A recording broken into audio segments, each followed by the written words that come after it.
একটু বেশি বাড়াবাড়ি করছিস। কি হয়েছে কি? সকাল থেকে এত চিৎকার করছিস কেন তোরা?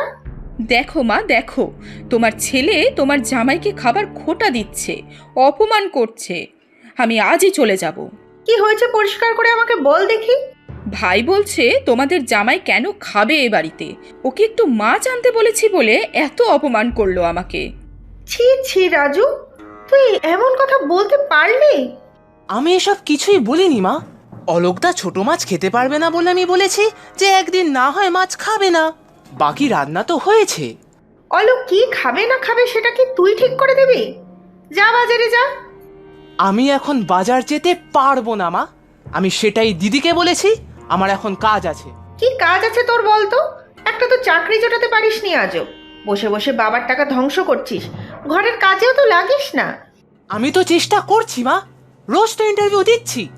আর কি একটু অপেক্ষা করতে পারলে না আমার জন্য? না না, আর পারা যায় না। সত্যিই কিছু হবে না তোমার দ্বারা। আমার বন্ধুরা আমাকে দেখে হাসাহাসি করে। আমার লজ্জা করে তোমার পরিচয় দিতে। তুমিও আর সবার মতো লজ্জা পাও আমার জন্য? হ্যাঁ পাই।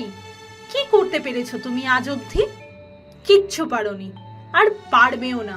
শোনো, আজ আমি তোমাকে এটাই বলতে এসেছিলাম যে আমি বাবার পছন্দ করা ছেলেকেই বিয়ে করতে যাচ্ছি। আর তুমি সারা জীবন ওই চাকরিই খোঁজো, ভুলে যাও আমাকে।